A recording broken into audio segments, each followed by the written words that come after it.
Yeah, just headed down Route 81 to Black Mountain, North Carolina. About halfway through the trip, maybe not quite halfway. But excited to serve at Black Mountain Home, the orphanage.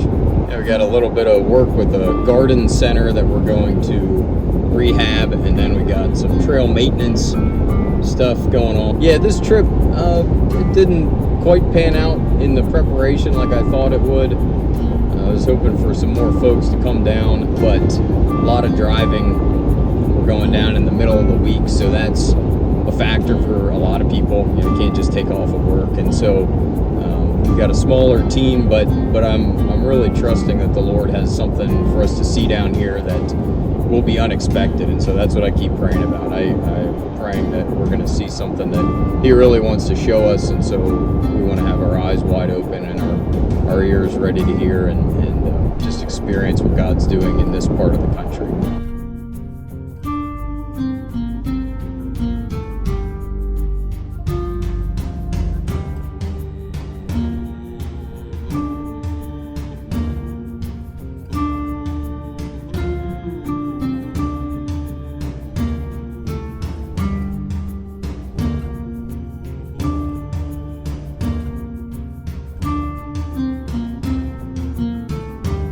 So we got the roof done, which was great. It was great to work with Pat, who was our man in North Carolina. He helped us get connected with the church the last time we were down in October. And so, yeah, with his guidance and expertise, we got this roof framed out and put on so that it's going to be a long-term solution and will be less susceptible to damage over time. And then Tito and I did some trail maintenance. We did a lot of weed whacking, and we did just some other miscellaneous cleanup stuff for their motorcycle and dirt bike and hiking trails. And then Lucy and Ryan were working in one of these trailers that had a ton of donations in there, but they weren't terribly well organized. And so for them to not only be able to organize it, but Lucy also cataloged all the donations and was going to make an Excel spreadsheet so that folks there can see what's in the inventory. Wednesday night we actually took some time to go check out another local ministry that was recommended to us called the Man Cave, and Steve, who runs the Man Cave, took some time graciously to show us what they do there. This ministry outreach to men who are maybe hurt by experiences at church or unchurched or whatever the situations may be, and they create this space where men feel comfortable and can open up. The conversations and the opportunity for relationship building is there to draw folks into a deeper relationship with Jesus. So yeah, to hear Steve's heart for the ministry and his heart for reaching men and some of the different outreaches that they do was really incredible. So I encourage you to check them out on their social media, which we'll link in the description. But it was actually really cool. We got to be there when they were doing the grand opening for a new building that's a part of their independent living facilities. And it had a large open space, commercial kitchen, gymnasium, computer lab, all the stuff that will enhance that program as it continues to thrive.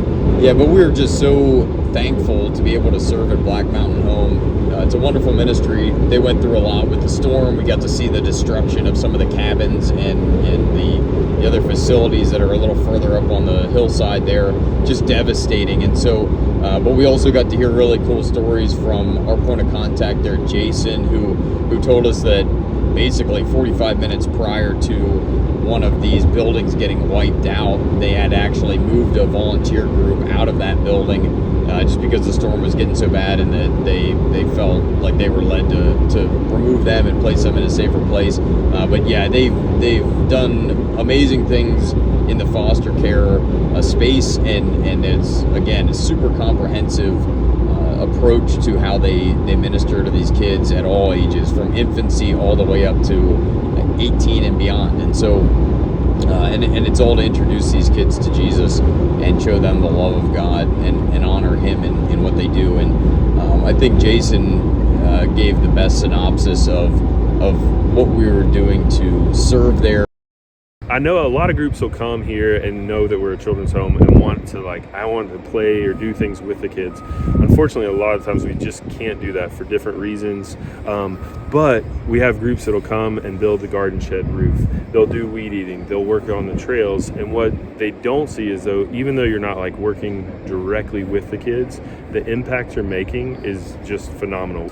They may seem insignificant, but in 2 or 3 weeks, when those 15 little kids come up to the Earth Club and it's sunny outside and they have a roof that they can go under and get in the shade, and they can plant vegetables and pick flowers for the first time for other staff and for their houses, and hopefully even for their families. That roof that y'all did makes a big difference. You didn't see or interact with the kids on a day-to-day basis, but that makes a huge difference. The fields that you see, one thing we say is when we come in, we want any kid that comes in here, they've come from a situation where they may have been picked up at school, had to get 2 trash bags worth of clothes, and this is the first time they've ever been here. And so we want this place to look beautiful when they come in, so they know they can feel safe and secure and aren't worried about where they are with everything else that's going on. So, and then we'll have groups that are helping us on our trails. And so it may be you think, hey, why am I lopping trails or throwing mulch down or doing this kind of stuff? Where are the kids? Well, what you don't know and what will happen is we have a mountain bike club and we have a dirt bike club, and we're giving them opportunities to do things they've never been able to do before. And by building those trails, we're going to have 15 kids riding motorcycles for the first time ever. And it gives them those outlets to just be kids and do things and experience things that they wouldn't. So we try to share that even though you're not interacting with the kids, you're making a huge impact for the kids, but then also for the maintenance staff. That hill that y'all just weeded, we've been looking at it. It's been on our list for 2 weeks. There's no way we've had the time to do that. And so be able to see that and know that it's getting done. I mean, you're helping the staff out, you're helping morale, and then that way we can better care for the kids that are here. And so we just thank y'all so much. Yeah, so I would just encourage anyone who's interested in serving at in a beautiful setting for a ministry that's doing great work. The lodge was spectacular, and they were easy to work with, and there's tons of work to get done. And it can be a little destination where you can serve, and the surroundings are beautiful. We went up to a waterfall and hiked it the one evening.